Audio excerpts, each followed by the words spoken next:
one thing that you said during one, I can't remember which one. You said that you should write a science fiction novel, but you don't want to write fiction, or you don't think that you're a good I'm fiction not. writer. I'm not a good fiction writer. Yeah. No. But I was No. thinking in like in the style of Phaedrus or Emile, or like some sort of dialogue where Mm, you're talking to the student, you know, yeah. because There's. I mean, sure. Go on. Go on. well, you talk about like one of your big ideas is this monarch, but I don't Yeah. get a sense of who that monarch would be. Like, what would his character be? Like, you talk about the system, but I wonder, like, if you get a bad guy into the system, how do you know, like, from your perspective, like, what virtues this Yeah. I individual would mean, have? I think people try to sort of. There's a lot of fear there, and people try to sort of overplay. People sort of overplay the problem, which is like somewhat banal in my view. I mean, one way to think about it is if you look at the Fortune 500 companies, right? There's 500 of them because that's why it's the Fortune 500. Um, and, the smallest of them has certainly thousands of employees. And so you've got sort of 500 men and women from that world who are experienced in holding that kind of responsibility. And if you look at their sets of like virtues and vices, they're probably mostly pretty similar. And, you know, some of the ways I sort of regard people's kind of fear of monarchy is they sort of imagine you're picking the CEO of Chipotle, right? And your like first priority is he's not going to come up with an evil scheme to like poison the burritos, because clearly he's the CEO, so he could order poison put in the burritos. Could be a slow acting poison, something, right? And it's like the executive search team, when they pick the Chipotle CEO, does not really worry about we got to find someone who's not going to poison the burritos. And so, like, your bar is just a good bit higher than that. And so, I don't know who the CEO of Chipotle is. He's probably fine. He's probably, I mean, I guess, the thing is that there are one of the ways people talk about the job in Silicon Valley is to describe the two kinds of CEOs. Sort of people will say wartime CEOs and peacetime CEOs. That doesn't mean these companies are actually making war. It just means that a peacetime CEO is a CEO who's basically has something that's executing on a smooth keel and kind of needs to keep it forward, moving forward and executing sort of smoothly. So if you look like in terms of Apple, say Yeah, I Steve was going to Jobs ask. is a wartime CEO and Tim Cook is more of a peacetime CEO, Okay. right? Which is not to say that he's not making tough decisions or tough choices every day, but he's not really someone that you would want in there if their mission was to like entirely change what Apple is. And so to a certain extent, when you're establishing any kind of a new regime, that's a kind of wartime situation. And so you need someone that's very, very dynamic, that's willing to like rip up a lot of pieces of paper. And, Like a no so sayer or a naysayer, like somebody who veto. yeah, like, or yeah, I mean, but even would you call even Elon Musk a naysayer? Elon Musk is someone with a lot of initiative who basically can make things happen. And the role of a peacetime CEO is sort of more to like preside over something that's working smoothly, which is why if you put someone like that in a position where large changes need to be made, you don't really have the right person. Um, but the thing is that it's just not like we sort of accompany the job with this like mystical air in some ways, and it's actually it's a you know governing is or should be a pretty banal thing. It's like it's gotten sort of a lot of like you know very big romantic ideas associated with it Well, in the there's a lot of last power 250 there. So, years. There's a lot of power there, but the thing is that, when you have mechanisms for putting someone in that power that basically sort of depend on like a kind of certain, like, if the sort of the main problem with a lot of the a lot of 20th century governance has a very high crazy level. And when you look at basically the very high crazy level of 20th century governance, you basically see that there are crazy incentives driving the way that people both get to make these decisions, and crazy incentives driving them when they're making these decisions. And normally it's best to see like the people who wind up in those slots as kind of their craziness is in general constructed by those processes, or those, sort of like their the hands climate. are sort of tied. Yeah, the climate or the structure, their hands are sort of tied in terms of how sane they can be. And I think that people think of like sort of like people have been exposed to so many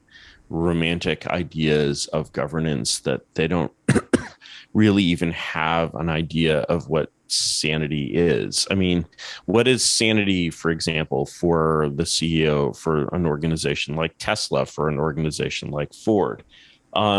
There's a whole bunch of constraints that sort of immediately tie you to a vision of the sane. Tesla is not going to go out and invade the island of Haiti and re-enslave the Haitians and set them to making sugarcane. It's just not. That is not going to happen. That is not within the realm of like sane things that Tesla could do. Tesla is not going to say, tomorrow we're going to take over the dental floss business. We're going to become the kings of dental floss. Like, they're not going to do this. And so when you're in sort of like a system and a structure that defines what sanity is, whether you're Elon Musk or Elizabeth I or Louis XIV, you have like it sort of it feels like this much less sort of open-ended and kind of crazy problem of like, oh, we're going to go crazy and invade the moon, or like, and there's a lot of things that Washington does every day that are as crazy as invading the moon. And when you look at the way those crazy things happen, it's not because of one or two crazy people. Actually, generally, the people involved in these things are like very sensible and very good and very, good, Practical, down to normal, earth, yeah, good practical, down to communicators, earth team people. They're players. Yeah. just team players. They're just basically in a system that makes them make, crazy decisions. I mean, for me, the COVID thing, because I'm a, believer in the lab leak theory of COVID, is such a perfect sort of case of like, we're going to have these crazy incentives that basically leave us doing this extremely dangerous gain of function research in this very, very risky and unsafe way. And the Is it because there's the government has taken on too much problems? Like with a company like Tesla, they have a very specific mandate, and with the government, it's so open ended. Is that where the craziness or the stochastic chaos is coming? That's giving rise to Yeah, these I crazy mean, ideas and behaviors. the like I mean, even the question of what the mission of government is, which seemed very obvious and very straightforward, say the Elizabethans, has taken on all this sort of chiliastic and messianic kind of, overtones. I mean, even when you look at, for example, when you dive into, say, a question like foreign policy, it's sort of dubious as to whether there's sort of ever been any clear sanity guiding U.S. foreign policy. I mean, if you go and look, for example, at Washington's farewell address, which do you know the farewell address? Can you It's quote it like you do I with can I FDR's? I could, but I'll just summarize it. His farewell address is sort of, he's like reminding Americans that their foreign policy should be conducted in the interests of America, and et cetera. He's expressing, it's one of the expressions of kind of what is sometimes called isolationist foreign policy, and he's basically sort of painting this picture, very 18th century picture of a kind of wise approach to foreign policy. And, this is all very well, but you sort of read it and you're like, why did he have to say this? And the reason he had to say this and warn against basically sort of being pulled into the quarrels of others, and is that already basically many Americans, including the Americans who didn't really agree with George Washington too much, were very, very eager to basically see the United States become the kind of world home base of revolutionary politics. And so right away you had this, We've always been incredibly dreamers then, or at least you the had this DNA. incredibly wacky event with this guy, Citizen Genet, who was the French revolutionary ambassador to the U.S. and basically made himself such a nuisance that he actually got kicked out. Was basically sort of proceeding on this plan, and the level of like support for the French Revolution, even as sort of at its most sanguinary days, was, you'll have all these lines from Jefferson where he's like, the tree of liberty must be refreshed with the blood of tyrants, or like shit like that, where he's basically like, he's like, he reacts to this insane shit in France where he's been, right? But you got to kill a few people every once in a while, right?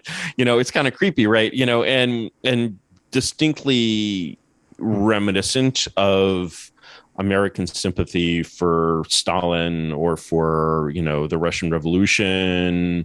I mean, in 1848, there's this, of course, sort of outbreak of almost what we would now call color revolutions across Europe. And this one character in Hungary, this guy Kossuth, becomes the liberal leader of Hungary, is then chased out by, the Russian troops, help the Habsburgs reinstall themselves. Kossuth gets chased out, and he becomes this massive public celebrity, first in London and then in America, where basically people are doing exactly the same thing with sort of the Hungarians in 1848 that they're doing, say, with Ukrainians now. They're basically they're sort of doing exactly what Washington was telling them not to do. They've basically found this sort of foreign quarrel, developed an emotional interest in it, picked a side, and gone Is that, bananas over it. do you think that that has something And to do with our culture then, that we like to kind of embosom the world, or we find a conflict that doesn't necessarily have to do with us and we just identify with that make something about our meaning it's making?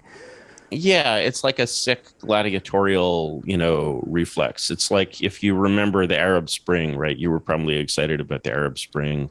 That was the bipartisan, excitement. Everyone was excited about the Arab Spring, It and was cool. The internet sort was of making waves, Twitter and yeah, I Facebook know, I were. know, I know, I know, I know. And this is like, yeah, Twitter and Facebook were, and you remember like Google guy in Egypt, right? And that movement wound up killing about 500,000 to 1 million people. It did not cause a civil war in Egypt, which it almost did, which certainly would have killed a few more million people. It devastated Syria and Libya. And it was sort of funny watching, sort of the American democratic governance machine in a situation where public opinion and the deep state are really sort of completely aligned, and we feel that we're doing this very clearly, unambiguously good thing. And then it just results in just like horror and disaster as usual. And the response of people, there's sort of one test I use for like sanity in that situation, which is kind of a good Samaritan test. And if you're really acting as a good Samaritan in this case, let's say you're walking down the street and you see a horrific motorcycle accident, and you're the first one on the scene. You run over to the guy, he's lying there in his motorcycle helmet. You like take his helmet off. Don't do that. You made a mistake. Do not move the helmet of someone who's had a motorcycle accident, because it turns out that you just broke his neck, and or he broke his neck, but you broke his spinal cord and paralyzed him for life. Let the EMTs handle that one, right? But you didn't, right? You were trying to be nice. You were trying to help, but you basically just inflicted this horrendous, life-changing thing on these people, right? And so if you're basically doing that with the sort of the true spirit of charity and altruism, you're going to be pretty beaten up about that. You're going to think hard about, wow, I was trying to help, but instead I inflicted this crazy level of damage. And you would definitely never do something like that again. And But we don't. As a country, we're but with the constantly Arab forgetting. Spring, it was like, oh, this didn't work out. It's too bad. Let's change the channel.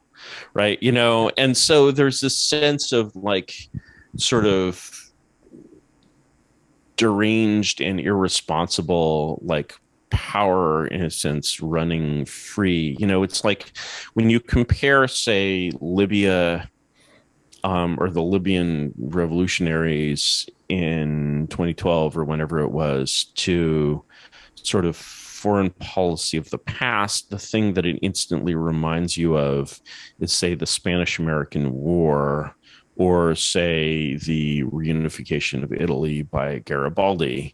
Garibaldi certainly reunified Italy with his like 300 red shirts or whatever, but that was, or he conquered the kingdom of the two Sicilies with his 300 red shirts, which was possible only because he had the British Navy right offshore declaring basically a no sail zone, or whatever the equivalent was at the time, right? So it was this sort of act of kind of somewhat naked imperialism, and the result was a new unified Italy, which was to some extent a British client state, which offered a lot of new commercial opportunities to British merchants. You look at the Spanish American War, it has all of these like, all this liberal rhetoric about how, in the yellow press, about how, the evil Spanish generals are abusing, fetching Cumid maidens and so forth. They really laid it on extremely thick, Mm-hmm. and like, just like at a level of like blatancy that's just utterly comical today. But on the other hand, so it was sort of this kind of high point of like liberal imperialism, or like an attack on a foreign power that was basically justified by sort of liberal thinking. On the other hand, this liberal thinking resulted in basically the acquisition of Cuba, the Philippines, and Puerto Rico. Say what you want about Puerto Rico, but these are valuable properties basically, Mm-hmm. and were treated as valuable properties and returned much to like American colonialist investors and the United Fruit Company and so on and so forth. And so you basically look at that sort of liberal imperialism and you're like, okay, there's something predatory here, clearly. From the perspective of Spain, there's something very predatory going on here. On the other hand, like what the US in 1898 killed, it ate. And so it was like a dog, like there's something ugly about it and there's something beautiful about it. It's like a wolf hunting a deer, like, this is only going to end one way. The wolf is going to take down the deer and then the wolf is going to eat, right? And the thing is, when you look at sort of the liberal imperialism of today, it's like a dog killing sheep. Like there's an instinct to like take out Gaddafi. There's an instinct to take out Assad. It feels great to have wheel out Obama and put something on his teleprompter where he's like, Assad must go, Mubarak must go, Gaddafi must go. People understate the sort of power of American soft power to the point where if you wheeled Obama out and had him say like Merkel must go, you could probably start a civil war in Germany that way. But Hmm. you know, Just by the him saying that, just by just by like him the moral authority of. just by basically saying we remove the moral authority from this regime that Yeah. we have established. And if you basically, yeah, I mean, you could, amazing things are possible with that shit. But And this the this liberal rhetoric, or this liberal facade of generosity, of caring, is always hiding some sort of power play. Or you can't separate Well, those two. Would it be better to yeah, just have naked it's like power? can't it can't it's an interesting question. It's like it's hiding, it's not really an absence of sincerity. It's that it's sort of, it's a thing that the sincerity kind of doesn't know itself. And so people think that they're genuinely sincere, that what they're sort of doing is caring, but what's actually sort of driving them and driving the structures there is something where when the effects of the caring are extremely bad and counterproductive, there's no caring about that. So in a way, it's like it's Hmm. something that really wants to think of itself as kind of a duty of care, but you can also read it as this like perverse gladiatorial fascination. And this thing of like we're Hmm. using Ukraine to weaken Putin and we're going to like fight to the last Ukrainian. I mean, it's like if you think you're It's doing a very good good. thing for Ukraine, excuse me, the Ukraine here, if you think you're doing a good thing for the Ukraine, you're already several hundred yards behind the goal line here. Like many bad things have already happened to Ukraine as a result of this policy of arming it to like basically as an anti-Russian power. So you might say we're going to get the 300 yards back and we're going to get back to our own 20, but you've got gain. Hmm. You're not even in the stadium right now in terms of the damage you've inflicted on this country.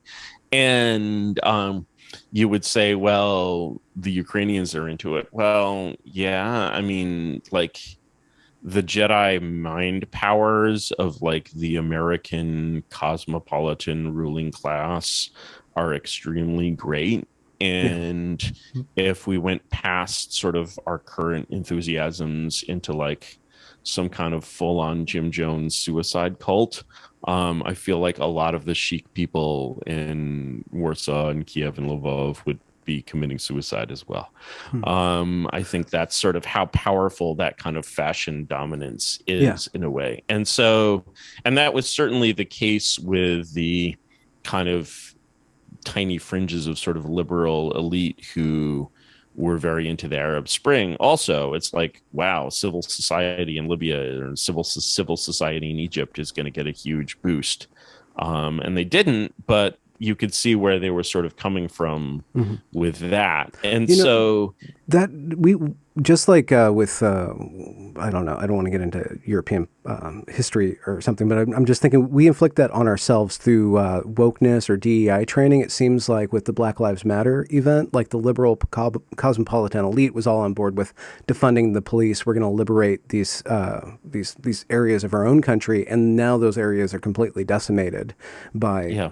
Well, all I mean, this yeah, I mean, rhetoric that doesn't actually it translate wasn't, into helping. I mean, it wasn't the first time. I mean, if you look at basically 60 years ago, every major American city had like a thriving black business district. It had a thriving black upper class residential district. And those areas are generally burnt out now. And that was basically something that happened in the late 60s and early 70s. And, the connection between that and the civil rights movement, which Americans saw on their TVs and supported with great enthusiasm, seems to be sort of rather direct in a way. And so you're basically, again, looking at something where if you're like, wow, let's say I'm like flying a drone over urban African American areas in like 1962 and 2022. What I'm going to observe with my eyes is that these areas have been like decimated. And so I would basically assume that sometime in the 60s, some kind of radical anti Black party had come to power. Maybe the Ku Klux Klan had won the election in 68. And that would explain why these areas had been systematically destroyed. Right. And that's not indeed what happened. You know, what happened was actually the opposite of that. What happened was that basically an aspect of America that hadn't gotten a whole lot of attention or sympathy or empathy, you might say, received that. And the result of this emotion was seemed to be, just to a physical observer of the people and the places seems to be a great deal of destruction. And the mentality of like our intentions are good, our hearts are pure, and so we don't really have to think about the destruction that we're causing or the destruction that results here is not the way that people whose hearts are pure think. And Well, there's so at no point under any of these examples do the people who are taking off the bike helmet actually have to deal with the severed spine or yeah, recognize that they're at fault for doing that. It doesn't seem like yes, they're yes, capable, or the system itself, or the liberal, I they're guess, culture just can't see that. they're motivated by like there's something that is very similar to empathy and sort of easily masquerades as it, but like drives out the real thing. It's like a kind of Gresham's law where bad money drives out good, bad empathy drives out good empathy. And so, one of the ways to think about, well, you're like, what is this bad empathy? What is this thing that is like empathy but is not empathy? And it reminds me of this etymological fact that I love that I always quote, which is the etymology of the word Lord. Lord is an old Anglo-Saxon word, and it comes from hlafword, which means the hlaf is loaf, as in bread, and the ward is in guard, as in basically. So your lord is basically he who guards your bread, he who gives you this day your daily bread. And Hmm. if you're feeding someone, you basically are his lord, because even if you don't care to tell him what to do, you could. And you could say, if you don't do this, I'm not going to feed you. And so the sort of, basically this sense that you have of like caring for others is like closely entwined with the sense of being lord over them. And Hmm. certainly as a parent, like you feel that very closely, like the sort of the care and the dependency are all very much tied together. And so in a way, when people adopt these sort of, the mindset that supports these kinds of foreign policies, they sort of acquiring, or domestic policies, they're sort of acquiring clients in a way. They're sort of feeling themselves become more powerful because they're feeling themselves owning others by caring for others. And that, It's actually it's represented on Twitter. The people who put Ukraine flags in their bio are kind of claiming Ukraine as their own in a yeah, way, they're claiming Ukraine as absolutely. They're claiming Ukraine as their possession, and they as their don't really vassal state. understand. Yeah. Yeah, as their vassal state, right? And they sort of don't understand, like, because they've sort of only been exposed to imperialism as a caricature, they don't really understand how close this is to the way that actual imperialists thought. Yeah. And so, yeah, they're White man's burden, basically, kind of classic yeah, Kipling. yeah, yeah, white man's burden, right? And so basically, they're taking up the the white man's burden when they put the Ukraine flag in their in their thing. I mean, of course, it raises the question of whether Slavs are white, but we don't have to go into You can that. go with Uh, etymology of slave if you want to. Hey, there you go. There you go. Right, right, right, right. And now it's like they wear these tracksuits. They have this like squat. I don't know if you know that like some of the rhetoric. The sort of Ukrainian Russian rhetoric is absolutely deranged, and the Any more word, deranged the than our, slur. our blue Well, red rhetoric? yes, because the slur that Ukrainians have picked up on that they use for Russian is orcs, literally orcs. They stole it from Tolkien, right? And Oh, so they really? basically think of them as like subhuman creatures from the east. From Mordor, And yeah. and one of the things that triggered the original revolt in the Donbass in 2014 was basically as soon as the kind of Western Ukrainians got control of the Ukrainian state, they started passing all of these like anti-Russian laws, like you have to like not speak Russian and like change your name to like the funny looking Ukrainian spelling. And you'll see Really? pictures on, yes, So and they you'll, did a cultural genocide, or washing, yeah, kind that's of. a Not strong term, genocide, but but I mean it's washing. basically, yeah, it's the Washing. sort of thing that basically you do to a cultural, minority that you Yeah. basically want to kind of, bring into line. You could compare Mhm. it, if you were feeling generous, to like the way that like northern France treated southern France like 500, 600 years ago, right? Okay. And it's like the Hmm. and so you'll see pictures. One of the old folk punishments or whatever, which gets used a lot in Ukraine, is tying people to trees. And so I don't know if you go around, you'll see in Twitter people tied to trees or telephone poles, and sometimes their faces have been painted green to show that they're orcs. Okay. This would be like, I don't think that like speaking Russian is not going to do that, but like basically you're being accused of being a Russian sympathizer. Yeah. So it's just this like, you go into like the inside of this war and there's just like insane shit everywhere, right? And Hmm. needless to say, the people with Ukrainian flags in their Twitter handles would probably never tie anyone to a tree and paint their face green for speaking the wrong Oh, language. But like that was probably not really in their like bag of tricks like at all, really. But like that's sort of what they're, when they basically sort of picked sides in this like nationalistic Balkan basically fight. I'm sure all Ukrainians would be insulted by my use of the word Balkan, but the like you're just doing this like there's this level at where what you're doing is this kind of gladiatorial spectator thing, and like to like sort of step it sort of all the way back, right? It's like when you look at the foreign policy that's driven this, where there were these constant promises made to like not expand NATO, and then it's like, oop, sorry, it looks like we're expanding NATO, right? And like the sense of a driving force behind this kind of foreign policy, which is not in any way the force of reason, is like you're just like it's just like power is flowing into wherever it wants to go. And it's sort of reminiscent. There's a lot of this kind of foreign policy that's like very reminiscent of the frog and the scorpion, right? Where basically it's just sort of the nature of this whole system, which includes both the bureaucrats who run it and the sort of hmm. supporters of it, who basically like have these incentives to basically cause trouble and create problems.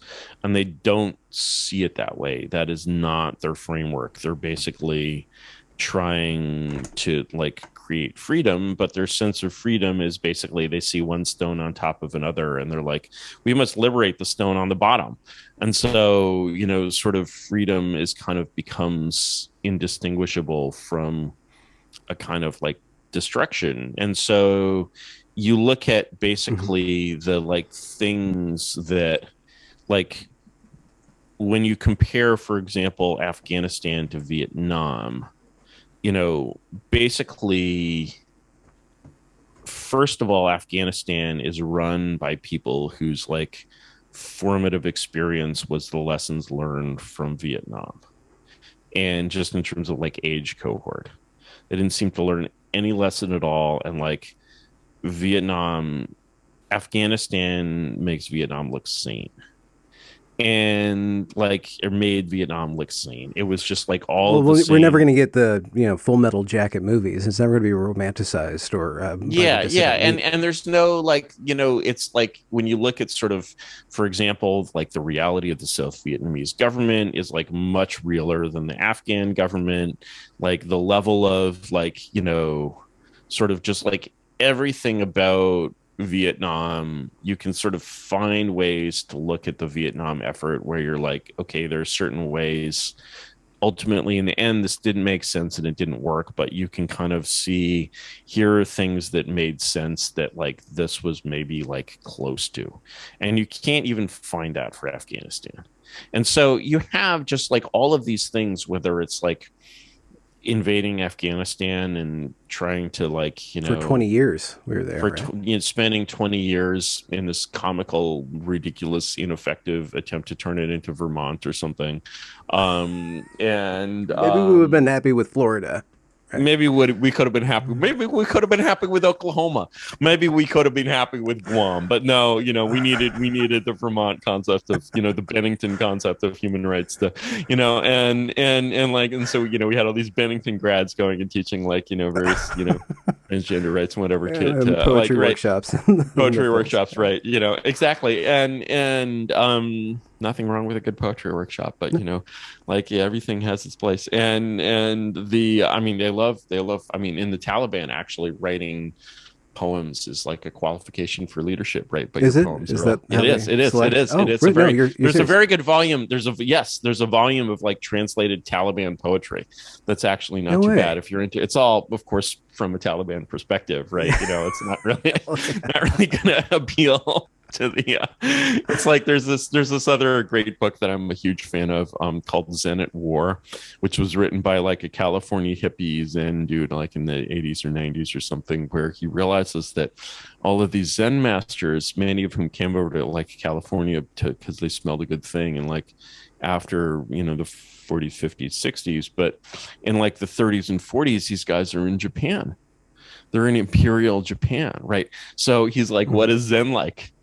Um, in Imperial Japan, and he basically finds all these like, and he just quotes these things with just this outrage, where they're just like, the feeling of Zen is the feeling of a Chinese soldier's head dropping from his body as Yeah. the perfect swords. Like, I mean, right, Yeah. and, Yeah. and like, there's just, nothing is more Zen than the moment of killing, right? And it just reminds you of the sort of protean nature of this religion, which can be served Hmm. like California hippies and imperial death squads, equally well. And I'm sure there's Zen and Taliban. The Taliban yeah, Zen. right. And so, yeah, there's definitely, I mean, there's something poetic and beautiful about martyrdom operations, or whatever you want to call it. Well, or you have to Um, have a poetic sense of reality in order to fully Sure. I embrace it. mean, and you listen to ISIS videos, they're all like, nasheeds, which are a cappella singing that, Salafi Islam is like, okay, you can have music but no instruments.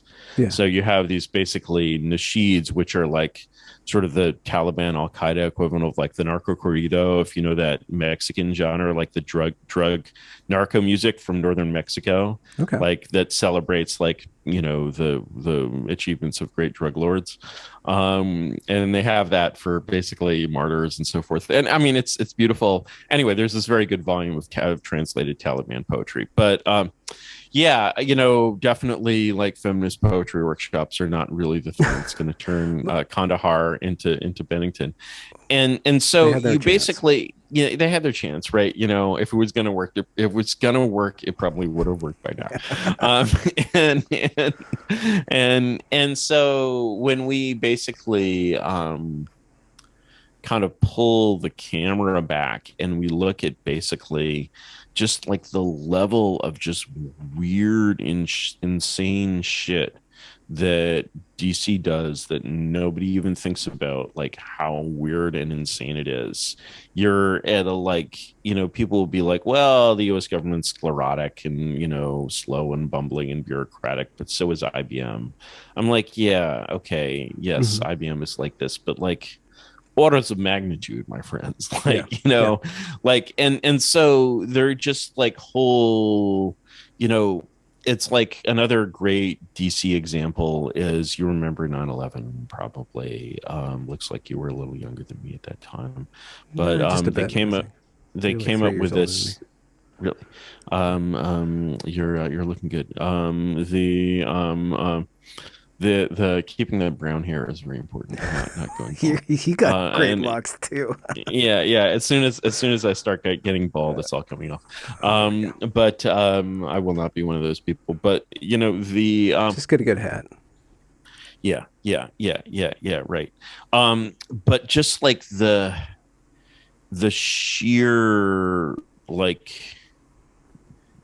The will the and the sheer decision making. I mean, the example I was thinking of is that, so we have this term national security that was basically, is a World War II term. And what was decided, basically, I think there's this line from Roosevelt where he's basically like, any political events anywhere in the world are relevant to US national security.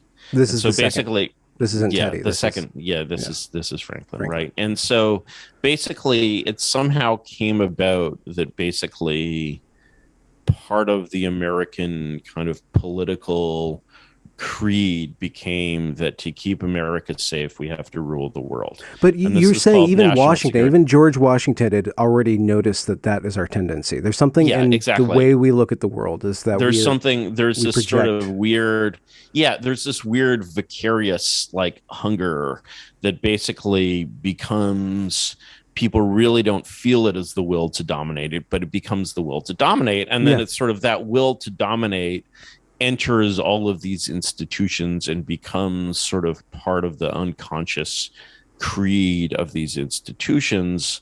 And then the US is actually attacked in 2001.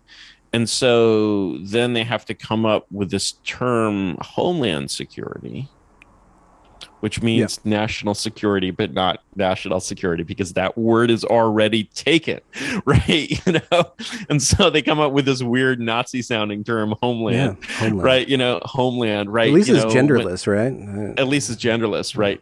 Heimat, right? And it's just like and you're like, you would say national security, except that word is already taken for meaning something which it doesn't mean, right? And so you have all these incredible like distortions of like, there are all these convoluted ways of thinking that are sort of spread to the population from, These assumptions through that are hidden deep in these our assumptions that state, are sort of in our came out country. of some weird historical structure that get embedded in everything.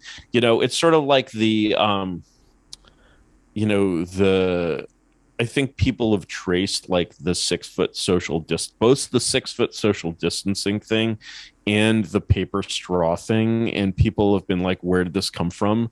And they actually found like high school science projects that were basically the source of this shit, right? And like, it doesn't matter anymore, but you still have all these circles on the floor with their 6 feet social distancing thing, which is absolutely and utterly and profoundly unscientific as like, Mhm. I mean, it took these just in like the specific area of the WHO had this bias for bizarre historical scientific reasons against thinking of viruses as airborne, right? And so you basically Mhm. had this, where the 6 feet comes from was this whole like droplet theory, which was shown to be completely incorrect, like which never made any goddamn sense and was shown to be completely incorrect very early in the pandemic. And Yeah. it took WHO like a year and a half to be like, well, I guess maybe it might be airborne, right? Meanwhile, in Japan, they're like, okay, like better ventilation is like the solution here because it's obviously airborne, right? And they had some sort of native bureaucracy there which could kind of make up its own mind.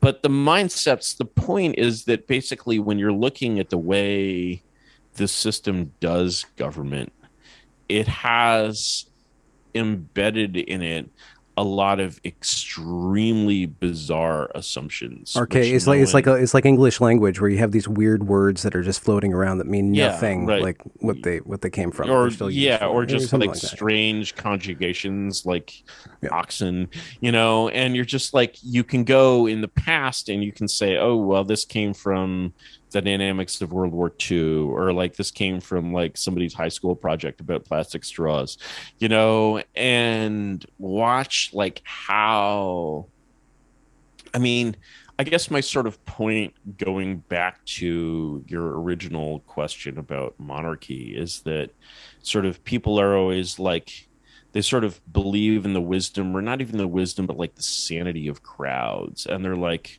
one person could be completely mental and start poisoning the burritos or doing um, and then, but if you have like a community of the smartest, best people making the decision, like how could that go wrong? Like who, why should like some king who, Hmm. however he was chosen, maybe he was just born to be king, like, and he's making the decisions about virology. Shouldn't the virologist make the decisions about virology? Yeah. And like, the idea that the virologist should make the decisions about virology seems extremely logical Yeah. and A sensible. And it confederacy of basic, experts is what we yeah, ideally want. Yeah. and it eventually gets you to COVID-19, because it basically creates incentives in within that network of experts Yeah. where they basically are in a position to say, well, we need funding to do our work.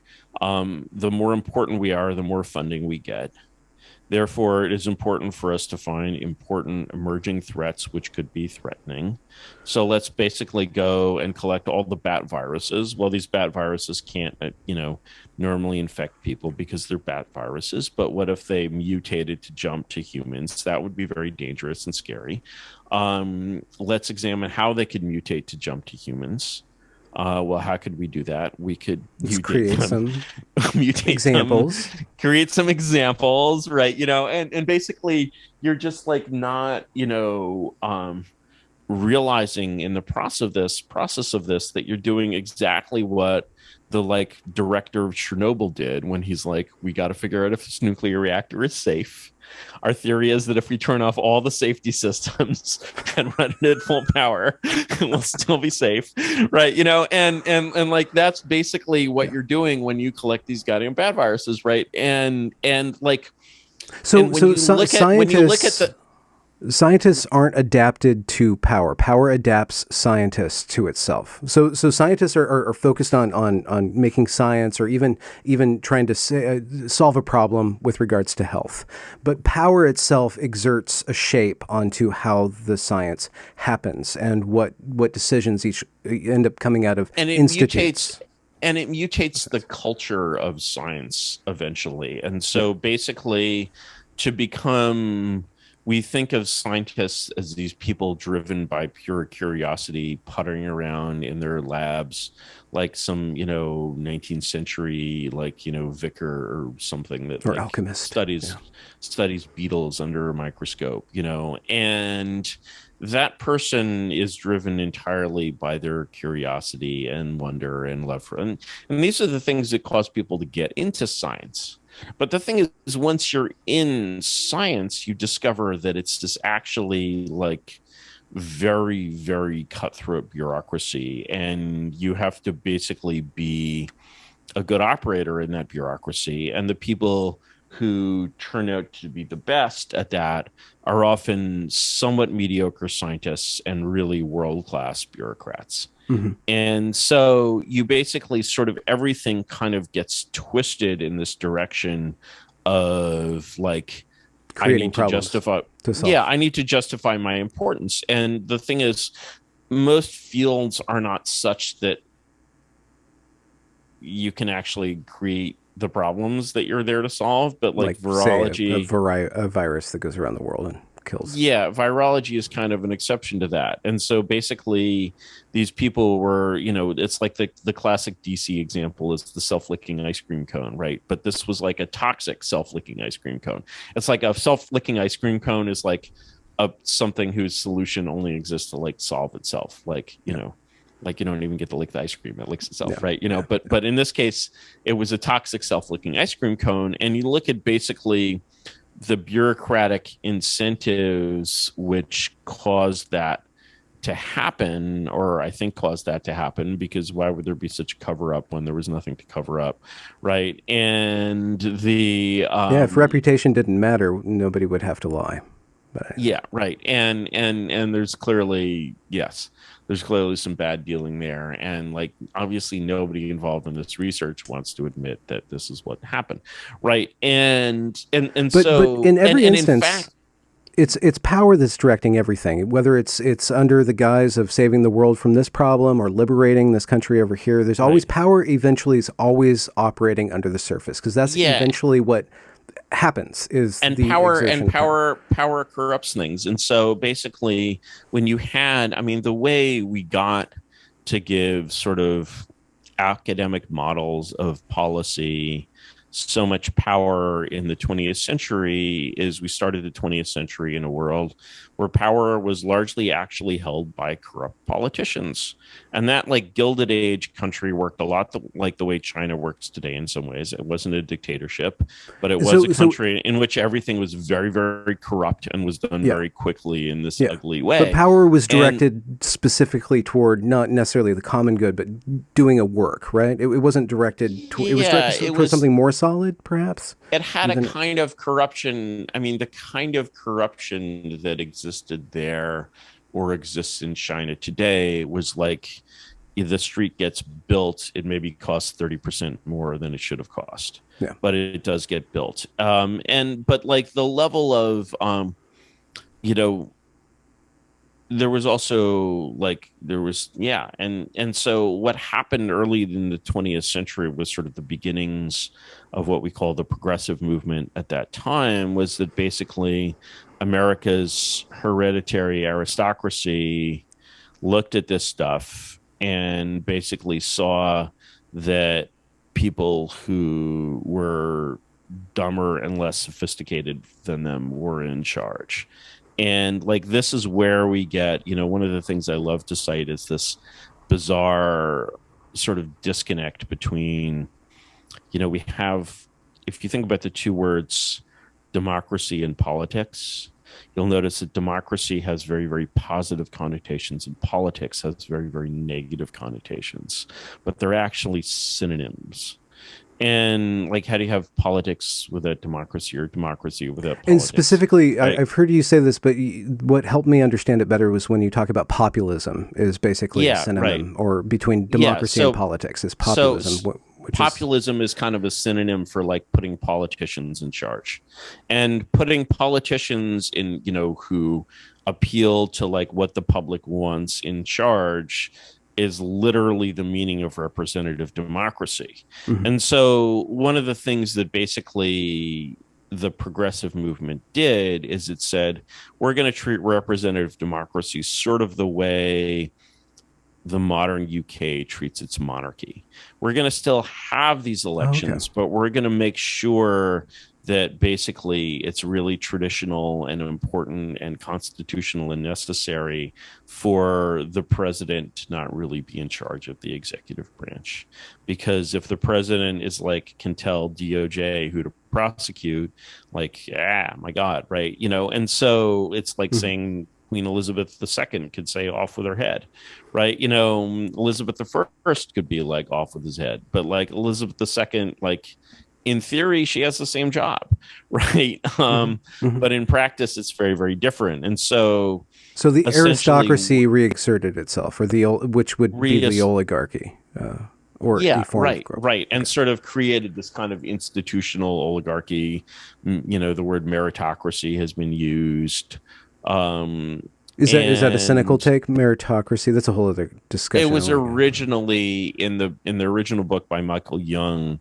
it was sort of meant as a cynical take. Okay. Merit is a tough Prove term in yourself this to case. this Yeah, or particular but organization. like prove your intelligence or prove that you have a degree from the right school Yeah. or prove Or you that, can jump through the like DEI hoops and do your equity statement in the right way, right? yeah, It's always it's a filter. right. It's sort of drifted away from merit or from any Ability to do something in the world that's productive, other than yeah, be a bureaucrat, basically.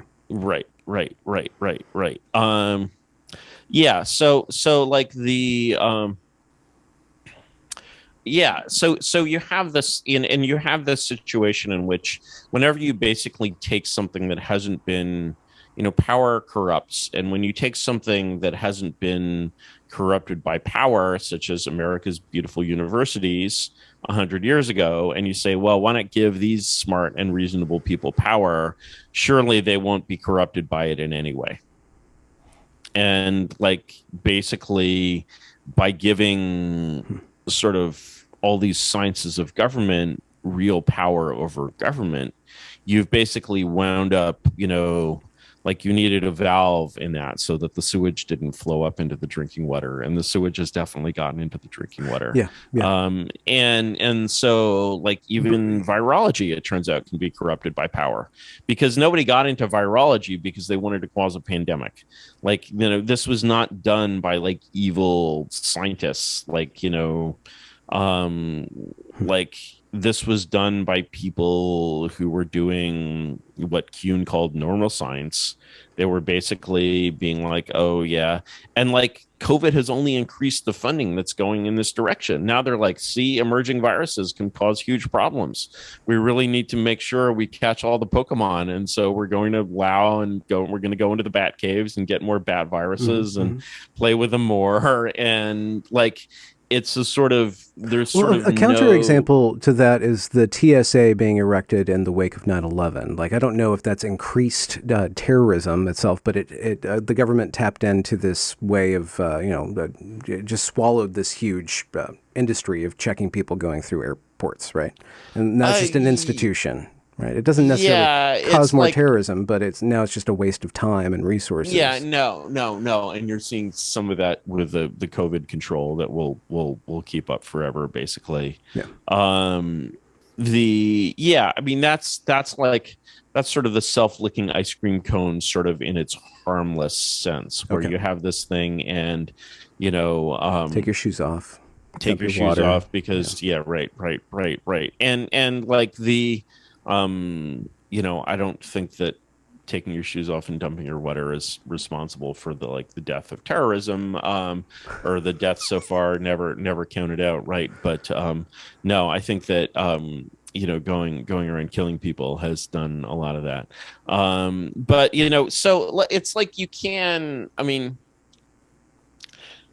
there's always a sort of defense for, like, you can sort of be like, yeah, let's defend the theory that the US needs to be the world's policeman because otherwise, somebody else would, or like there are always like, you know, nothing's quite black and white. But the essential point that I sort of want to make is that if you're talking about a complete reset of like the meaning and purpose of government, you're talking about something where like you have a lot of answers to a lot of questions that basically date to are like really old and just happening by inertia, or came out of something weird like the high school science fair, or like, and the need for kind of reconsidering all of these questions in like a reasonable way is like the fundamental driving force for imagining a completely different regime. Yeah. And it's sort of hard to know. There's sort of no obvious collective at all in the world that could make these kinds of decisions or choices Well, collectively. so I'm bringing this up because pretty sure you're going to shoot it down. But with the advent of the internet, Substack, let's say, the brief Sure. phenomenon of what was called the intellectual dark web, just as a concept, Hmm. there could be the case that the prestige makers or the king makers, which resided in the New York Times and in Harvard, could switch online to these independent content creators that build up reputations and then bestow prestige on various different policies or various different politicians, right? Because if you look at like the New York Times or the Washington Post or Harvard, they're spewing out all this bullshit, all this, we call it wokeness, but there's just a lot of bullshit. It seems like they're expending their reputation. They're not making sense anymore, more or less. So their prestige is going down. Will not the prestige somehow democratically through the marketplace of attention somehow replace that prestige mechanism that gives us the oligarchy that shelves up the oligarchy that we have now? It's a good question. I think the problem is that sort of power is always prestigious. And the thing is, you really want this kind of level playing field on which sense outcompetes nonsense. And you basically look at this playing field and you're like, why does nonsense kind of regularly outcompete sense? And it's because the nonsense is powerful and the sense is not. And if you even just take sort of isolationism versus internationalism, isolation versus globalism, if you want to use two pejoratives there, um, what you see is that there's much, much more power in the active thing, because the active thing basically is like, we must hire a lot of people to govern the world. We must think very hard about governing the world. Whereas isolationism is the reverse of that. Isolationism is like, hey, there's 50,000 of America's like smartest people in the State Department. Do we need them? Why? Right. And this sense of, and so Is it really that you're big? It's 50,000 people in the something State like that. It's a Department. little Oh, wow. smaller, I think. It depends. I don't, not that many FSOs, but there's a lot of yeah, it's huge, right? And I mean, you're governing the world, man, like, you Okay. Yeah. know, Okay. Fair the enough. indirectly somewhat, but you're governing the world. So like the sense of like what it takes to like, there's sort of no situation under which the idea that is not a source of power is going to outcompete the idea that is a source of power naturally. Or it's like, you're like, okay, yeah, Harvard, like you might, as an intellectual, as a critic, start to develop a community of people who have a low opinion of Harvard. But how is that community of people going to develop the endowment, the cultural capital, the like regime capital, Yeah. to like, you're not really talking about a private institution when you're talking about Harvard and the New York Times. You're talking about, if these things were officially parts of the government, they'd be instantly recognizable as the most important and powerful parts of the government, Yeah. right? And But the so question is, while the trust in the government and the trust in Harvard, the trust in the Washington or the New York Times, all these legacy institutions, they're spewing bullshit. They're spewing this stuff that doesn't make sense. They're but the trust doesn't come from their like ability to make truth sense. telling. Okay. Their prestige ultimately does not come from that reputation. There's a lot of things that they have to do to maintain that prestige. And there's certainly a lot of sort of prestige generating things that happen there. And they certainly do select a lot of very smart people, even though, admissions are what they are. But the sort of, There's no way to if you offshore that to the internet. yeah, I'm there's no way for sort of this like 90s dream of like people without any status or power competing with that, because basically like the active ingredient is basically inertial. The active ingredient is that Harvard is Harvard and you're not. And like your ability to sort of okay. crack into that business is like, I mean, it's like there's a list of the top 14 law schools. I don't know why it's 14. It is 14. Why If is you it go to a 500 fortune? if you go, I don't know, Probably the length of the original piece of paper. at least it's a round number. The top 14 law schools have been the same top 14 law schools for the last 50 years. They're selected by something called U.S. News and World Report, which used to be a magazine of some kind, Yeah. and they haven't changed in the last 50 years. And by the way, if you're going to law school and you're not getting a top 14 degree, useless. Don't do it. And you'll find yourself doing like discovery work or like shit work, right? Only the top 14 law schools are real law schools, right? So, basically, how do you break into that? Like, is just no way. Just think of it as basically part of the government. And then you're just like, when you ask the question of how does this change or how is this shut down, you will not expect automatic market mechanisms to do that for you, because actually the market loves this inertia. It You can bet on it. basically, yeah, it's like, it works, right? There's nothing that makes it not work. Even if it's People, creating bad laws or like, yeah, absolutely, absolutely, absolutely. It's like there's like a just world theory here that's basically telling you that, like, when Harvard starts teaching nonsense, people will stop wanting to go to Harvard, and or people will stop listening to Harvard, or they will be like, no, it doesn't really work that way. It's like when Harvard ends, it's because basically somebody the upstages it with another thing, or it just collapses, loses all its money, or the or somebody police infiltrates it or and the starts. or the police simply lock the doors Oh, and okay. declare that the campus has been seized, the trademark has been seized, the You always endowment go has been here. seized, right? Okay. And so the thing is that basically, and that's the yeah, right. And so the thing is that when you basically, are sort of expecting these things to happen in an automatic way, and you basically are like, well, this is an outrage, but like, God is just and God will fix it in some way, and therefore I don't have to, or power doesn't have to. No, like, actually only power can revise power.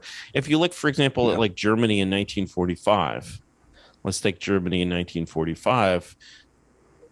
The occupying regime, American military government, AMG, I forget the acronym, has the same powers as Hitler, right? Not only can they, they can destroy anything that Hitler created. They're not like, oh, well, the SS is losing its prestige. Who wants to join the SS and, anymore now in 1946?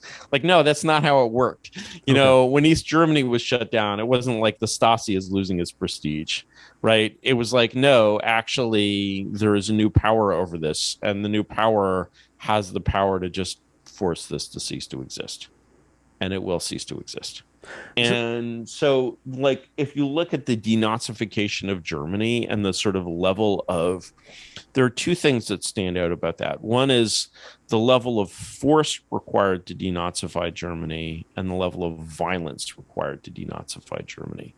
The level of violence after conquering Germany, which took quite a bit of violence, the level of violence needed to enforce that was almost zero. There was a huge fear, of basically, the occupying forces are coming into occupied Germany. They're like, this is the most propagandized nationalist population in history. Hitler has been filling their heads full of pure crazy for 13 years.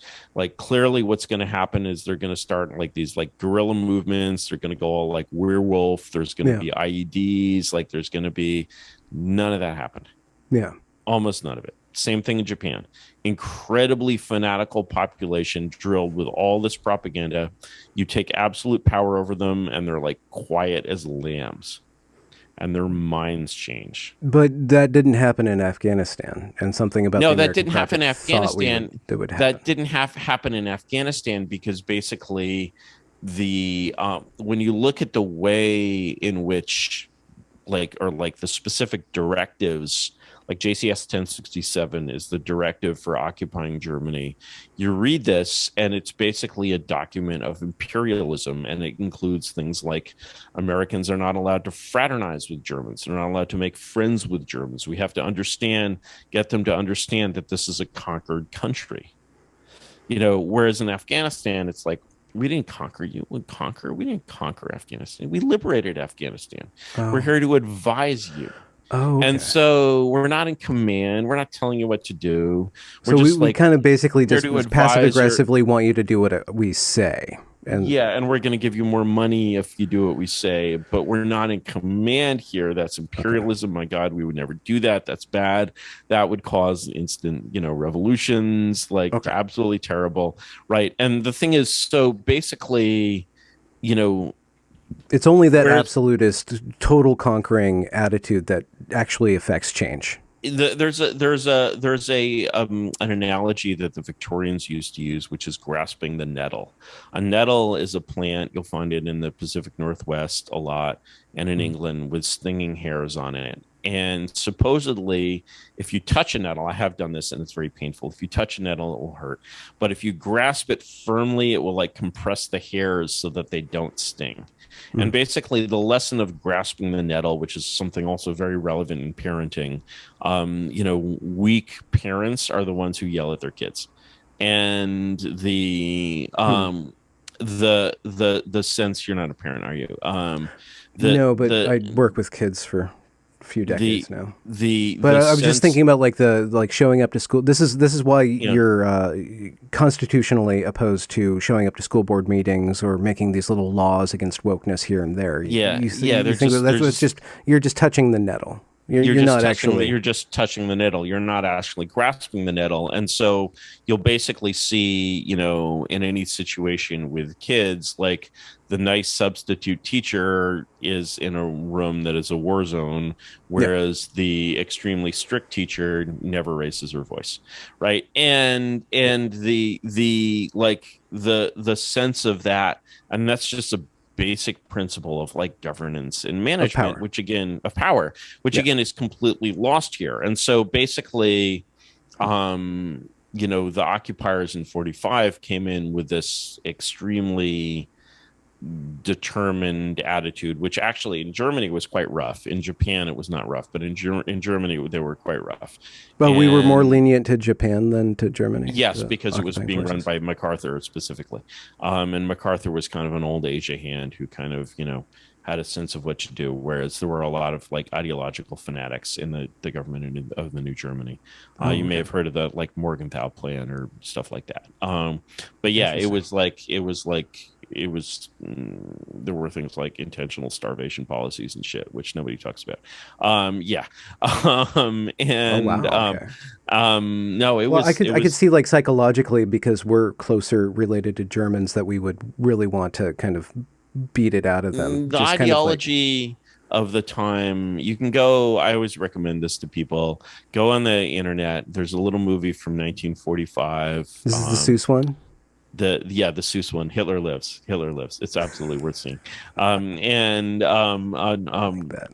and just don't like worry about the fact that you're typing the word Hitler Lives into a Google search No, no, box. just It's a forget about it. historical It's okay. documentary. It's very anti-Nazi, to say the least. And your mind will be blown. And but yeah, so I think a better example in some ways is the deconstruction of East Germany, because again, it's like when you In have a 89, 90, in 91. 89, right? Yeah, yeah. Because when you have a real regime change in a country, everyone's life changes. Like there's no like everyone's life changes. Every institution is different. Anything that remains is reconstructed. Most things do not remain. And Hmm. there was no sense that like the Stasi was going to be turned into like a, you know, something different in 1989, or the SS was going to be turned into something different in 1945. That's not the way it works. And so the thing is that if you basically are really talking about a change of regime, you're talking about basically taking all of these powerful institutions inside or outside the government and basically deconstructing them. And your experience, Just if you're across the board by fiat. across the board by fiat, and the experience of being, because you're basically saying, you're declaring that these were unofficial parts of the government, and Yeah. then you're reorganizing that part of the government. Yeah. And the experience of being in one of these institutions or part of this sort of ruling class, like, that should not be a like painful experience. It is a little painful when basically, you're a major in the Stasi, you've put your whole career into this, Yeah. like, whatever, you've faithfully served the German Democratic Republic, and like one day you're like, I know there were problems, it wasn't perfect, like, but like, what are you going to do? And then one day it's all over, right? And your ideology the day before it's all over is just like, we are the guardians of the revolution. Yeah. If like Western imperialists subjugate our country, we are professional revolutionaries. We will conspire in the cafes, we will plant our bombs, we will be just like Lenin and Stalin. Yeah. And then you realize you're not like Lenin and Stalin. The day after, you're like, oh, I was just a bureaucrat. Guess what happens to you as a bureaucrat? You get a pension. Okay. You get retired. Well, there's are still you saying that we have to pay off all the gender studies professors, absolutely, all of them, all the critical theorists, absolutely, Okay. absolutely. Because the thing is that basically that is absolutely, because that is the only way to respect what they were actually doing. What they were actually doing was not wrong, because they were faithfully serving the old regime. They were okay. Maybe if they did something especially evil, like, that could be looked at. But it's like the principle that this is why, like, Germany today still pays pensions, I believe, not only to Stasi officers, even to some Wehrmacht officers, right? Because basically what you're saying is that if you say to these people, you're an alien force, you're not part of society, like, you're saying, we don't really own you, we don't really care about you, you're an outcast, you should go and plot your next revolution, because that's the only way you'll have a future. Whereas if you're saying to them, yeah, you know what, it's like, yeah, you were a professor of Marxist Leninist literature at the Moscow University in 1987, like, what is your future? I don't know. Write Was a it book. bad? Write a book, write a novel. Like, was it bad to study Marxist Leninist literature? Like, yeah, okay, you read literature, it's fine, you're smart, you can teach school, like, there's like the sense of sort of responsible leadership is very much the sense of like, if you have a Never regime, dehumanize. Never yes, dehumanize. if you have a Don't even have regime that enemies. Just feels have that it ex-employees. represents only a part of the country, that's like very bad. And so the sense of basically any kind of monarchy, any kind of new regime of any form in this country, like, one of the things that is going to be kind of its biggest selling point is that it's ending the kind of cold civil war. And so the sense of basically, what are you if you were like a critical theorist English professor? Like, okay, you were someone whose entire You're world basically just a preacher. yeah, you're someone whose entire world was consumed by the ideology of the old regime. Um, the old regime is turned to dust and fallen away, and like, you can't go on doing that. Like, there's no world in which people are going to pay you to do that. But that doesn't make you a bad person. Yeah. That doesn't make it, just means that you had a bullshit job under the old regime. Guess what? Yeah. A lot of people had bullshit jobs under the old regime, right? Because like a lot of bullshit was done, right?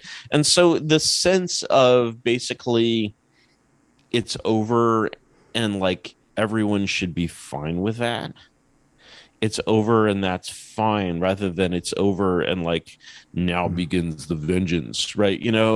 It's Well, just like, so why do you think that when Biden first came in, he was like, we're the party of unity. We're going to unify the country." And at this point in time, he's now more or less actively like saying ultra MAGA. He's like doing this weird kind of rhetoric. It seems kind of impotent, but it's still kind of dangerous, where he's othering yeah, I mean, half of the country. Why would he do that? Like, if that's not the power play. because he's, leaning on the half that supports him, and his like So his he's caught in unity the trap of his unity is fundamentally hegemonic in form, and it can't basically, this sense of like, I own my base but I own your base too, is the kind of unity that's like, that's a dominant, like, and of course dominating basically the flyover people, and basically sort of hmm, you know keeping them pestering as them.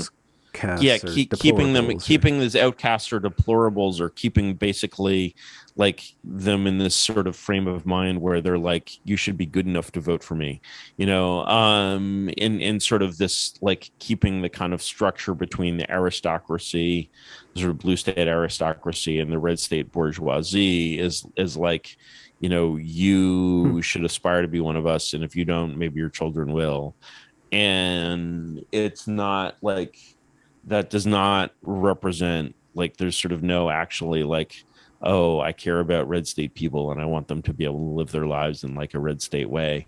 No, Well, there's do you think that there's something in no the love system there. that's causing him to not be able to do that? Like, if he wanted to be the unifying president, and at this point it's fallen apart. I mean, regardless if it's him or not who's making these decisions and writing these talking points, like if that was what they wanted to do, what's keeping them from unifying Well, you'd have to and like out actually trumping give, Trump? you'd, because you lose your own base essentially. It's like you have to give, if you're gonna like basically say, I mean, one of the things that you see sort of American leftism, or many leftisms, do is they sort of circulate their clients. And so there's always this sort of client population, where 100 years ago it's the working class, it's the factory worker, right? And the thing is that at a certain point, the factory worker is no longer an asset. And what we really need is basically, instead of a class war, we need a race and culture war. Yeah. Or we're like, our asset is like Black Americans. No way, we actually prefer Mexicans. There are more of them now, and so like we're gonna let the Mexicans take the Blacks' jobs, right, or whatever, right? Mm-hmm. And this sense of, and like, the working class like stuck with these people for a very long time. You have the union, Midwest union people, right, who basically have been sort of voting Democratic, or were voting Democratic on autopilot for 50 or 60 years, until they realized that they were actually no longer the like mascot. They were now the goat. If you look at the populations that, who voted for FDR, well, who voted for FDR was a thin, cream of aristocrats like him. And then the Solid South, the, old democratic Mm-hmm. segregationist regimes who were Democrats because Robert E. Lee was a Democrat, and I've always voted Democrat, and Robert E. Lee was a good man, and then the inner city Catholics, right? And the inner city Catholics and Slavs, who you're like, what? Because they don't exist anymore. They Okay. all got, But what was their attraction to like, Roosevelt? again, Humanitarian. Okay. traditional ethnic power politics, right? And so those were ethnic machines, and those machines were basically, had always been, the Democrats were America's sort of conservative party in a way, but they were also the party of like the Catholics and the inner city, like old, Tammany Hall, and like the old, sort of these old style political machines. And these old style political machines basically, like, when the Solid South puts FDR into power, they're setting into motion the forces that would destroy the Solid South. They have no idea. They don't think of themselves when they vote for Democrats as voting for liberals.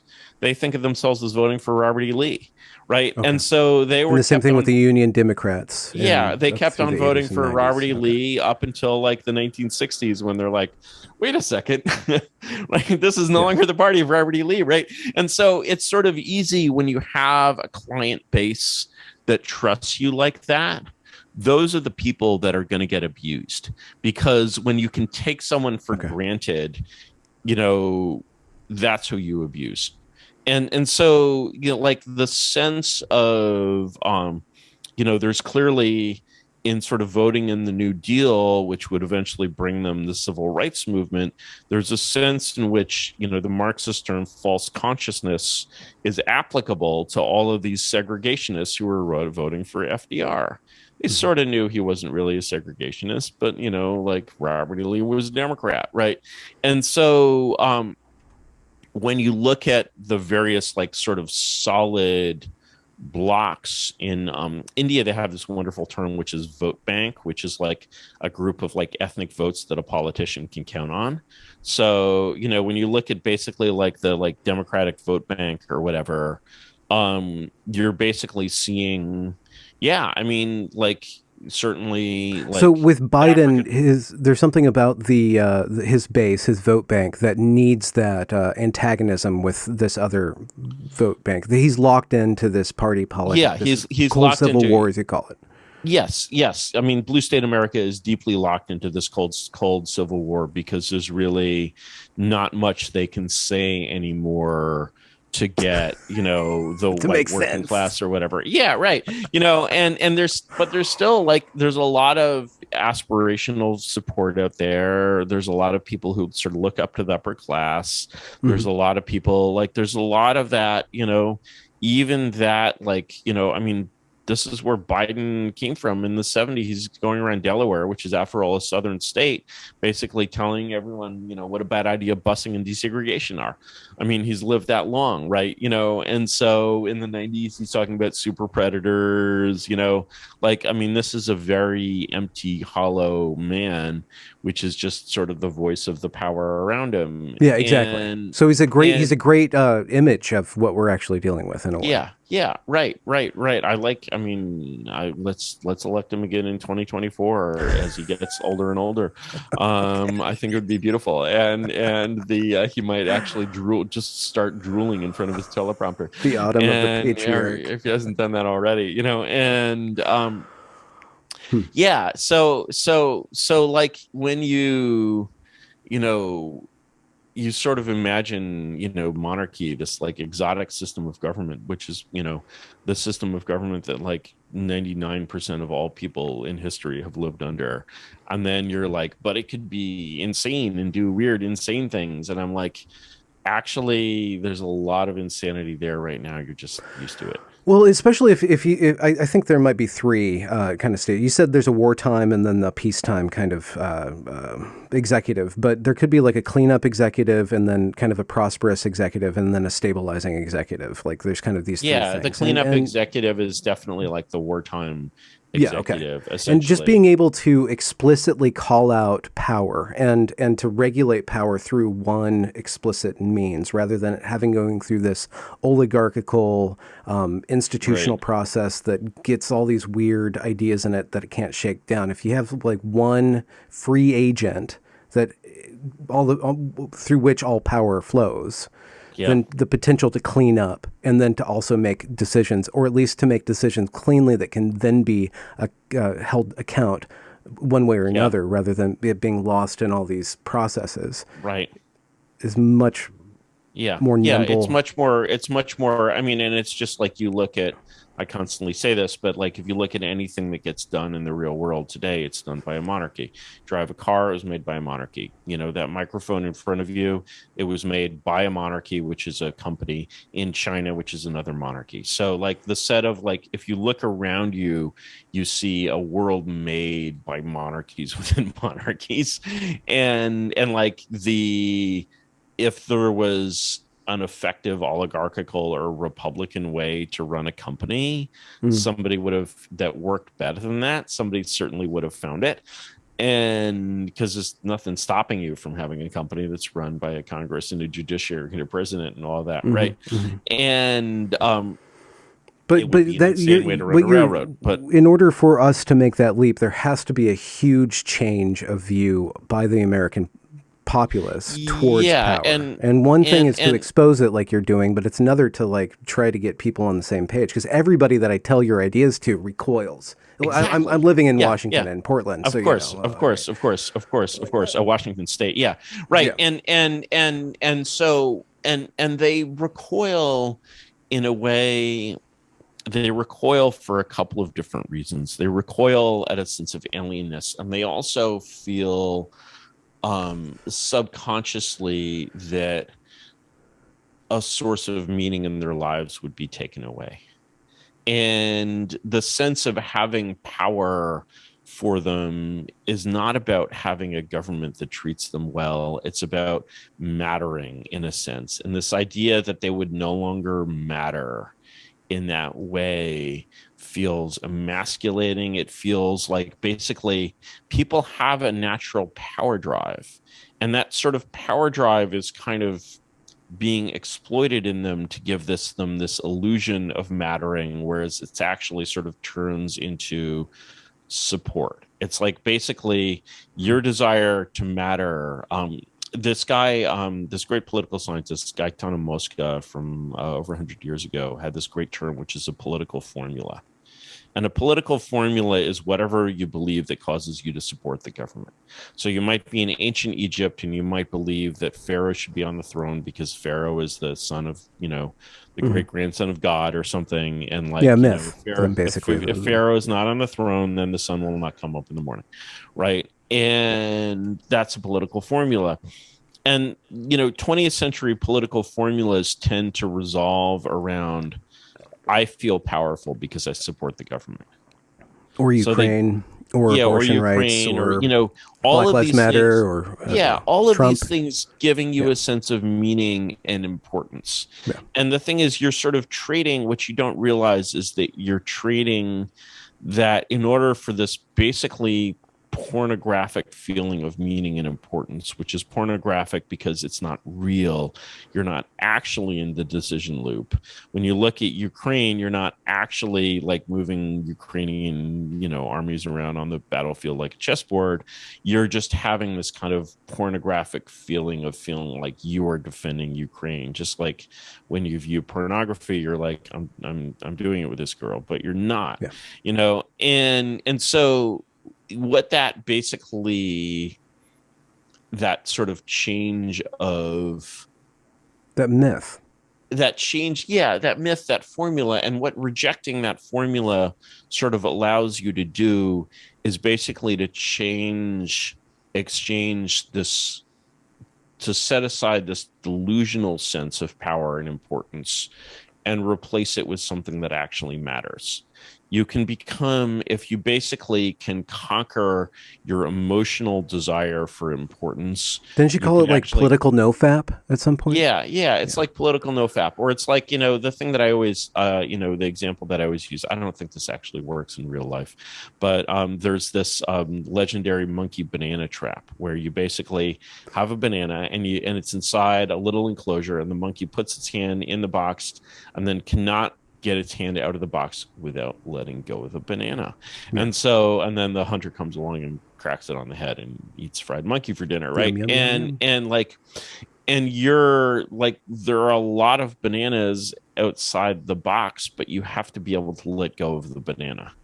And the sort of the problem of letting Hmm. go of the banana, if you look at the capacity, here is why I'm optimistic about the ability for people to solve this problem, which they clearly haven't been able to do in the past. I'm optimistic about it because, first of all, when you compare Americans today and the way they interact with politics to the way they interacted 100 years ago, they're much more apathetic. They're sort of much less like, they're much less ready, for example, to engage in political violence. They're To much show up less to 7 hour Zoom meetings. 7 hour, or 7 hour like riots, right? Like you can't, like the But the race riots in you 2020 disprove yeah, but the this thing is, the last point. time you see like white people rioting is like the 40s, for example. Or, Okay. even like January 6th is like this incredibly pathetic thing. Like it's not It's the pretty French limp. Revolution. Well, I don't know. It's pretty According limp. to the It's Democrats, like it's a national holiday now. They have the Yeah. ceremonies and stuff Oh, about it. It's wow. pretty powerful. It's pretty limp. And like yeah, I'll show you, right? You know, you want to see you want to see a riot, the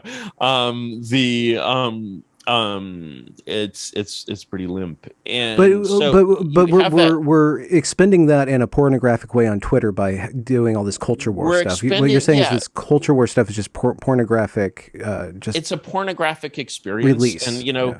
the thing that can compete with pornography is sex. It's like basically whenever you sort of show people how to have actual sex, that is the one way to pull them away from their porn. And so the thing is, I'm like, no, what you're doing cannot result in any real political change, but actually real things can happen, and here's how. And Okay. that's sort of exciting, even if it doesn't have, that's exciting at a different level and in a different sense, because you're like, okay, they're not close to happening, it's not about to happen.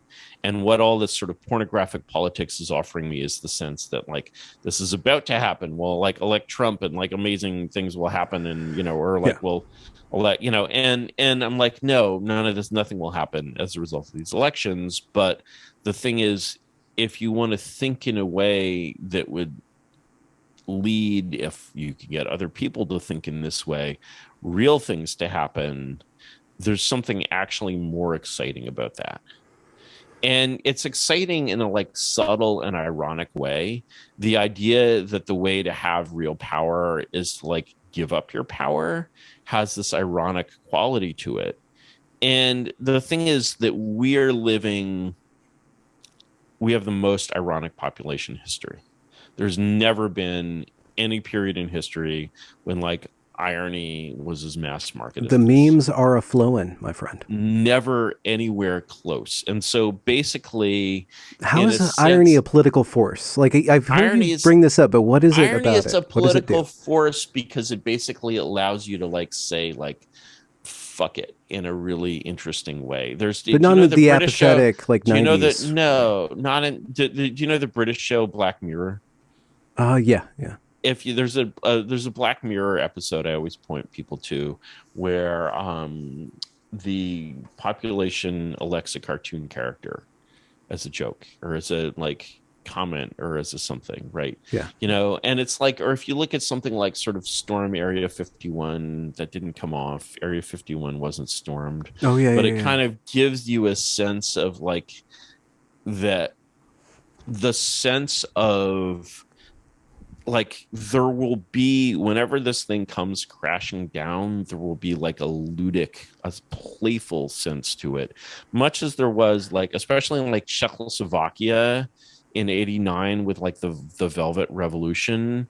You had this real sense of playfulness to it. Like an important aspect of the Velvet Revolution was this like sort of band Plastic People of the Universe. It was kind of Velvet Underground Okay. influence, like, and so you had Václav Havel, who's this like ironic playwright, becomes goes Hmm. from being a dissident to the president of Right. Czechoslovakia. You saw the And little bit of that in the trucker convoy in yeah, Canada. yeah, There was a there's a communal little bit thing, of, but the there's a weird thing about communal that was that thing. that's It where was, Trudeau like showed the power of the state to yeah, strip people of their and finances, which is really scary. and Like the people took it overreaction. like, yeah, and people took it like way too like seriously in a way. And His move to tell no, the the banks. truckers, the truckers took themselves way too seriously, Okay. and sort of not seriously enough. Like they didn't Yeah. like there was, yeah, I mean they were Huh. kind of larping in the end. They weren't like, it But wasn't a it sounds like serious. you're advocating for LARPing, but there's like some sort of truth, sincerity, this really Yeah, sharp side of this.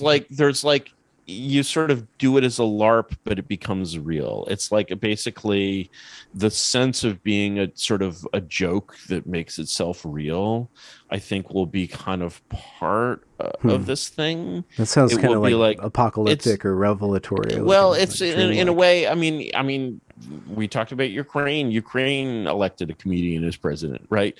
And so there's Yeah. this sense of like, it will feel sort of almost accidental. It won't have this sort of like patriots rise up to like, feeling. It will be like, we can't take this seriously Like a anymore. carnival. Right.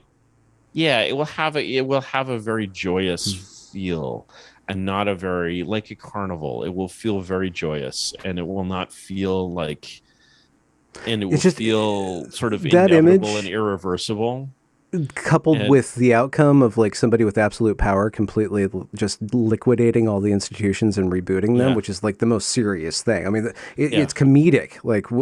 yeah, I've been reading your exactly. Substack. We get to the part where like, well, how are we going to change things? And it's so out. It's just so absurd. Just like we're just going to tear everything apart. We're going to take complete authority. It's like what? You can't do Yeah, that. and Like and and it it's breaks my and it's brain every time I. right, and Yeah. and and that the sense of basically like voting for that, or voting to be like, it's like, one of the ways I sort of picture it is I'm like, imagine you're in like the little room with the astronaut at like the end of 2001, right? And you're just in Yeah. this like Okay. weird space, and like All right, there's Dave. like bland food. All right, Dave, right? I'm sorry, Dave, I can't do that. And like, but there's one difference. There's a red button on the wall, and under the red button it says, if you press this button, everything will change.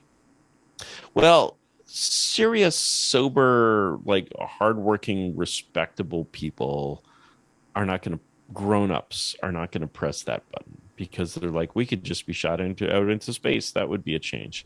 But who presses the button is basically immature people, childlike people, like people who are have a sense of fun, which is much bigger than their sense of seriousness.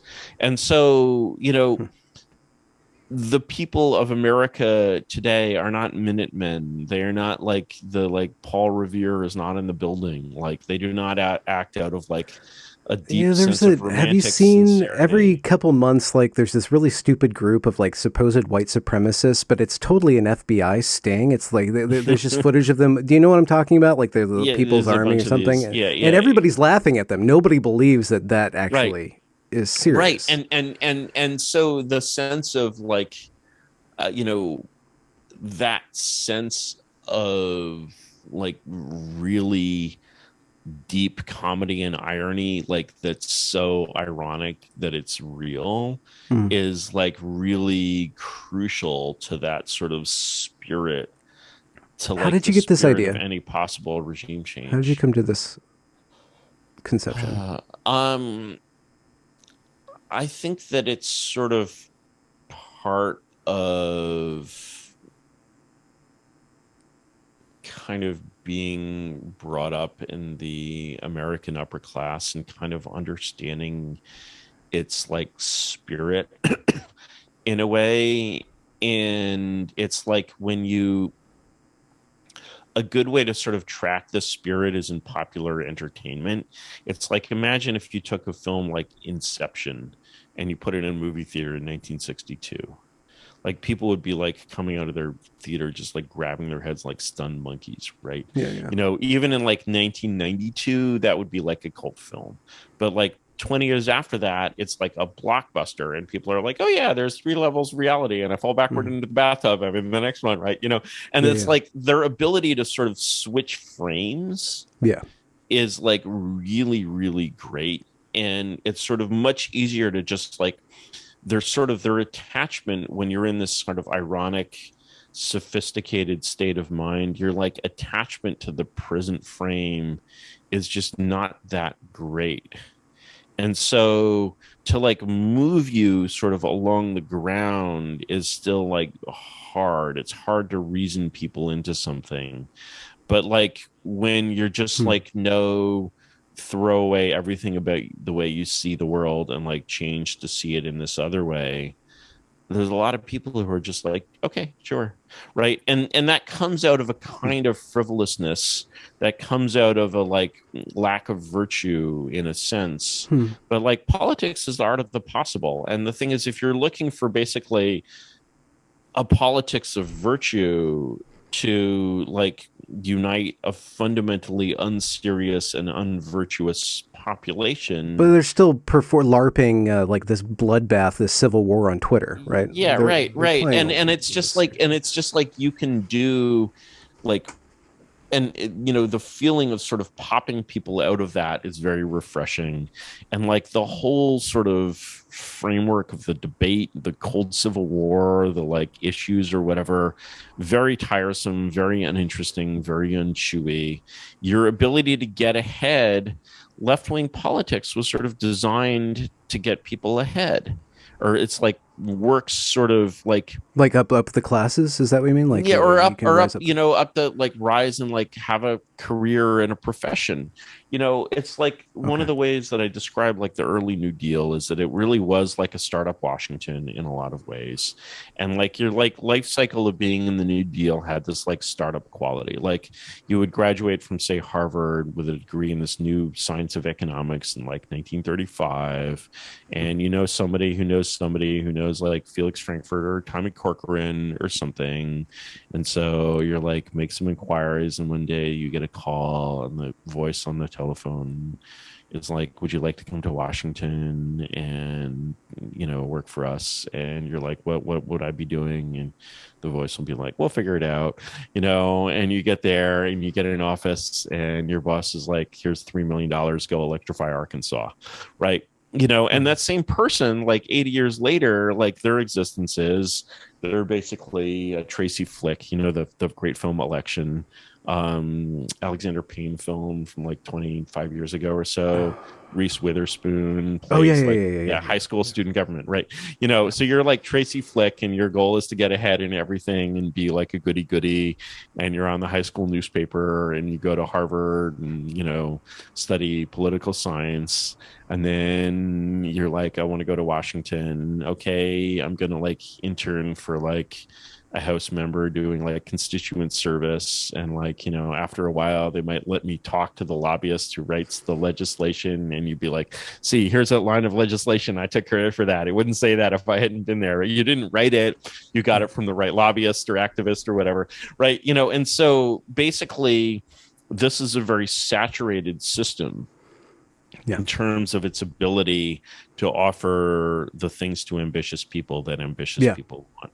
They need Well, a you get lot of luck. the simulacra of power, but you don't actually do anything. You don't get $3 million Yeah. to electrify Alabama. You Yeah. get And one if you line actually do of code in a something, it's document. because you worked really hard to get a bunch of status.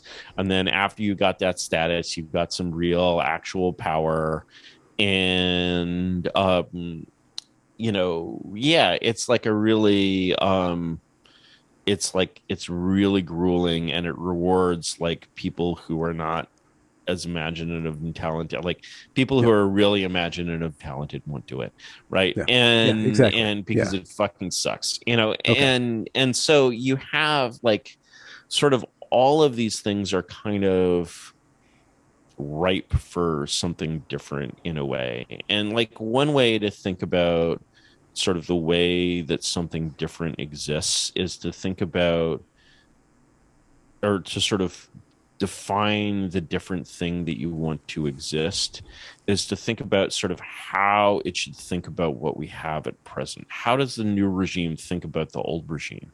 What does basically the Soviet Union in 1987 look like from the perspective of Russia in 1997?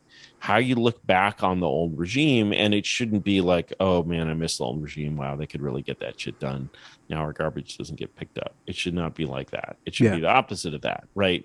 And so, if you're looking at like, I mean, sort of the old America from the perspective of an America where even just basic things like you can walk safely anywhere, any time of day or night, right? Think about how impossible it is would be to get that basic simple feature of like the government monopoly on violence back, right? Yeah. Right. And So like, speaking from the West Coast, I mean, we're kind of yeah, like you've experiencing seen collapse right here. Yeah. Portland. Did you say Portland? Yeah, Portland and Seattle, Yeah, Olympia, San Francisco. Didn't yeah. mention.